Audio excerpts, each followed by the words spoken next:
made all his money on Facebook, right? And now he's done more since then, obviously, but that was the big winner. And that's true in any power law distribution. Number one is going to return more than 2 through n put together. 2 will return more than 3 through n put together. You're operating in a highly leveraged intellectual domain, so the outcomes are going to be nonlinear. So I know a lot about that topic, but it's highly contextual. It makes a lot more sense if there's a specific business in front of me, a specific entrepreneur, and I can take that apart. And I can say, so there are certain companies where I'll say, oh, this is not going to work because you, the entrepreneur, are doing this for the wrong reasons. You're doing A so you can get to B, just go to B. Or you're doing this to make money when really the person who's doing this because they love the product is going to beat you. Or you're raising money from the wrong people who are in it for the wrong reasons. Or your co-founder is not in it for the right reasons. Or you don't have the right kind of co-founder. Or your vesting schedule is wrong. Or you're starting the business in the wrong place. Or you're approaching it from this angle instead of that angle. And of course, I'll be wrong too. But I've just seen a lot of data. I have my theories around it. And that's where I feel very comfortable operating. The problem is when I have to talk about how to create wealth, and How to Get Rich is a clickbait title, deliberately, but when I talk about how to create wealth, talking about it in the abstract is very difficult because then you just want to speak truth. You have to just say the timeless stuff. You have to be right in almost every context. And so it really limits what you can say. The lack of specificity makes it, Correct. It's back to philosophy. But when I can get specific about it, that's when the real knowledge and you could be like a wealth counselor for people. Yeah. Part of the reason why I started doing podcasts, and, this is ego at play, so I'll admit it freely. When I was tweeting, I kind of pioneered philosophy Twitter, if you will, or a certain kind of practical philosophy Twitter, where in 140 characters, I would try to say something true in an interesting way that was insightful to me at the time. But then that got copied. There's thousands of us now, right? Thousands of people spitting it out, ChatGPT, trying to create these things all day long. Although I like to think that my stuff is incompressible. I'm saying it in the tightest way possible, which is kind of a little failed poetry background. But what I realized was if you truly have a deep understanding of something, then you can talk about it all day long. Then you can rederive everything you need from that understanding, no memorization required. You can get to it from first principles. And every piece of what you know is like it's like a Lego block that just fits in and forms a steel frame. It's solid. It's locked in there. And so on a podcast, I can unload much more deeply about some of these topics.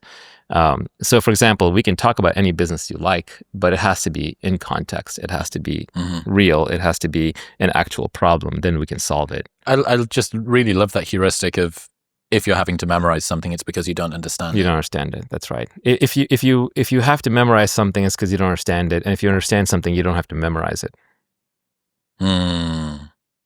Yeah. Again, just to sort of call out a lot of what I tried to do, this redemption arc thing of if I sound smart, that's like being smart, right?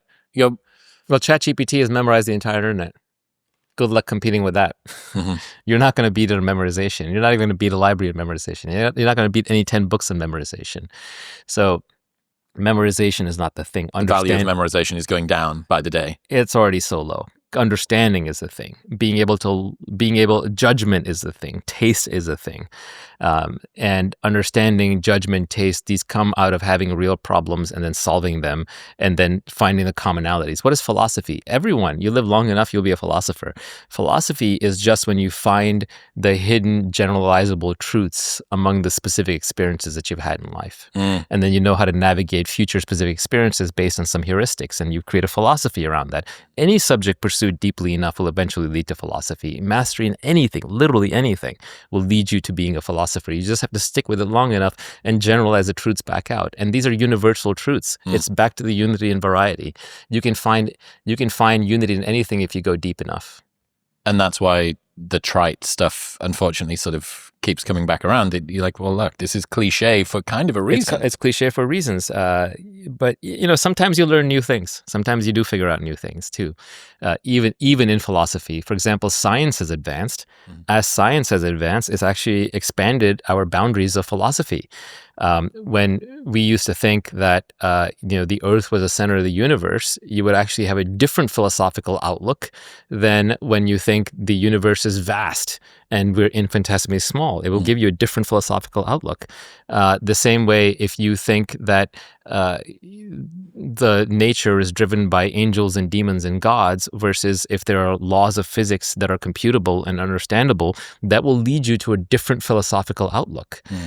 If you think that knowledge is something that is passed down from above and through generations versus something that is created on the fly and then tested against reality, that will lead you to a different philosophical outlook.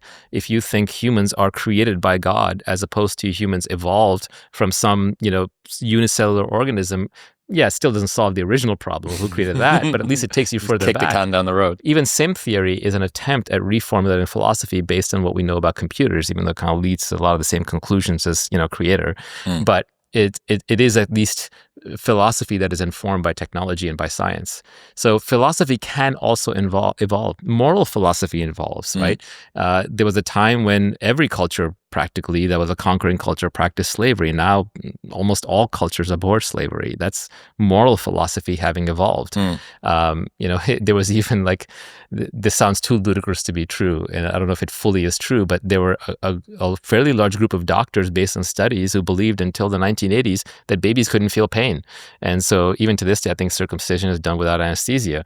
And because under the theory that, very young children, babies don't feel pain. And that's ludicrous. And there was a study that came out in the 80s that said, no, they do feel pain. It's like, oh yeah, of course, right? So people can be stuck in bad philosophical traps for a long period of time. So even philosophy can make progress. And as an example, one of the realizations that I had, and this is thanks to David Deutsch and my friend James Pierce, and also thinking it through a little bit, is that there are these timeless old questions that we run into where the answers seem like paradoxes, so we stop thinking about them. So an example is free will. Do you have free will? Or does anything matter? Is there a meaning to life? And we get stuck in them because, for example, is there a meaning to life? Like, yes, life has a meaning because you're right here. You create your own meaning. This moment has all the meaning you could imagine. It's all the meaning there is. On the other hand, you're going to die. It all goes to zero. Heat, death, the universe has no meaning, right? So which one is it? Well, the reason why it seems paradoxical is because you're asking the question of a human here and now at a certain scale and a certain time. And then you're answering it from the viewpoint of the universe over infinite time. So you pulled a trick. You switched the level at which you're answering the question. And questions should be answered at the level at which they're asked. So if you ask the question, is there meaning? You, Chris, are asking that question. Yes, to Chris, there is meaning. There's meaning right here. This is the meaning. You can interpret any meaning you want onto it. Don't ask the question as Chris and then answer it as God or as the universe. That's the trick that you're playing. That's why it seems paradoxical. The same way you can say, do I have free will? People debate free will all day long. The question is answered at the wrong frame. So they ask the question is, do I as an individual have free will? Hell yeah, I have free will. My mind-body system can't predict what I'm going to do next. The universe is infinitely complex. I'm making a choice in my mind and I'm doing something. There's my free will. So answer at the level at which you were asked. Of course I have free will because I feel like I have free will and I treat you like you have free will and you treat me like I have free will. We have free will. The problem then is you start trying to answer the question as if you're the universe. You're like, well, on the universal scale, Big Bang particle collisions, no one makes any choices. How could you be any different than what the universe wants you to be? And it's all one block universe, so you don't have free will. Don't answer the question at the level at which it wasn't asked. So if God asked the question, is there free will? No, there is no free will. If the universe asked the question, there is no free will. But if an individual asks the question right now, then yes, there is free will. So a lot of these paradoxes resolve themselves. Philosophical paradoxes that people have been struggling with since the beginning of time, when you just realize you're answering them at a scale and time different than they were asked. Speaking of updating beliefs, is there anything that you've changed your mind around recently? Very recently? I mean, all the time. But are you talking about like philosophical existential things or like technological things? Yeah, philosophical existential things. Or anything that comes to mind. If there's anything that's front of mind where you go, yeah, that's a pretty big fucking OS update. Yeah, I'm less laissez-faire than I used to be on a societal level. I think that culture and religion are good cooperating systems for humans. And so if you want to operate in a high-trust society, you need to have sets of rules that people need to follow and obey so they get along, even if they're, one-size-fits-all doesn't work for everybody. You've moved up a little bit from libertarian? Yeah, I think pure libertarians get outcompeted and die. Right? Why? They get overrun because they're every man for himself. They can't coordinate. They can't coordinate. Exactly right. So the coordination problems, right? Culture exists to solve fundamental coordination problems. Religion solves coordination problems. Ethnicity solves coordination problems historically. And when you break down those coordination systems too fast and don't replace them with anything else, you get societal breakdown. So you can have Chaos. very malfunctioning societies. You know, go to Japan versus go to any Western city, and you can see the difference between a culture that's working and a culture that's not. So I think that's like a broader set of things that I've changed my mind on a fair bit. I used to be much more laissez-faire on that stuff. Let's put it that way. What else? I mean, on child raising, I've gotten a lot looser. You know, I'm still not like completely laissez-faire, but I'm much more realized like kids are going to be kids, and you kind of let them do their thing. You've gotten the debate with them. Is it Taleb that has the ascending levels of like anarchism versus conservatism? Is that his insight? Yeah, like at the local level, I'm this. It seems like you've gone the other way. It's like at the child level, I'm an anarchist, and at the societal level, I'm a conservative. Yeah, no, he was quoting somebody else, some brothers, I forget which ones, but he was making the point eloquently, as he often does, that at the family local level, he's a communist. At the family level, you're a communist. At maybe the extended family level, you're a socialist. At the local level, you know, you're kind of a Democrat and so on, until at the federal level, you're a libertarian, right? So you've done it the other way. You're being a libertarian with the kids, and you're being a religious conservative at societal level. No, that's a funny way of looking at it. I don't know if the scale is that that's simple. What else have I changed my mind on? I mean, I think the modern AI is really cool. But I think these are natural language computers.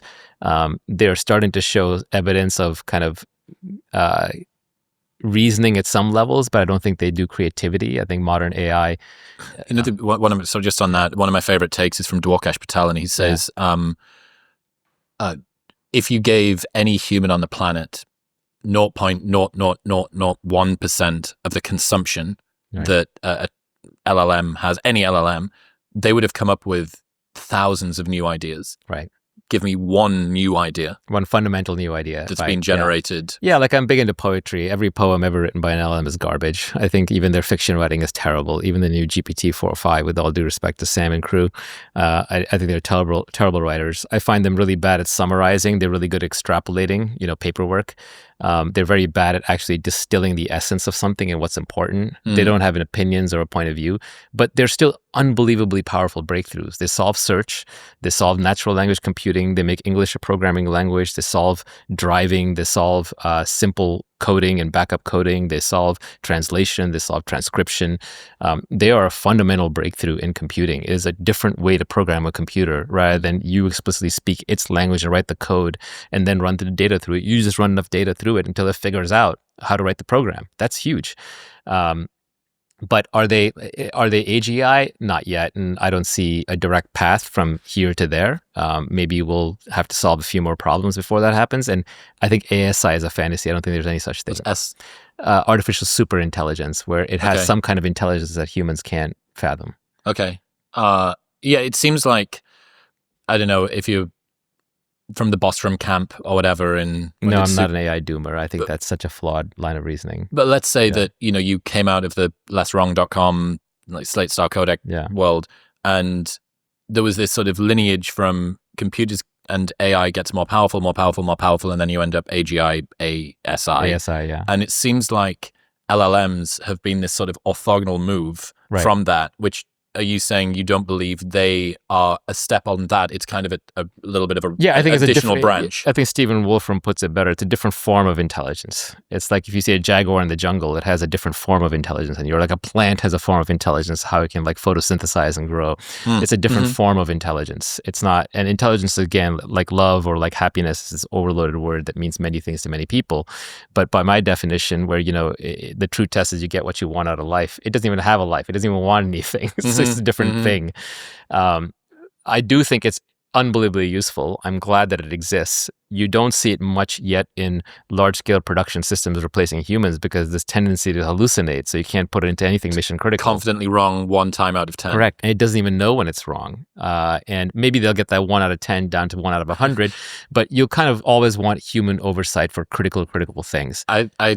I always feel so bitter. Yeah. I'm petty sometimes. Yeah. My less equanimous version of me is petty. And I always want to like teach it a lesson if it gets something wrong. Like how the fuck, Like, no, you were so confident. I'm treating it, but I'm anthropomorphizing. Well, it doesn't have a point of view, and they are going to get a lot better, and they might get to the point where the error rates are so low that you can put them into certain bounded problems. Like self-driving, I think will be solved completely because it's a bounded problem. Cars don't, go like off-road and drive through houses and stuff like that, right? So because and same way, like certain kinds of coding.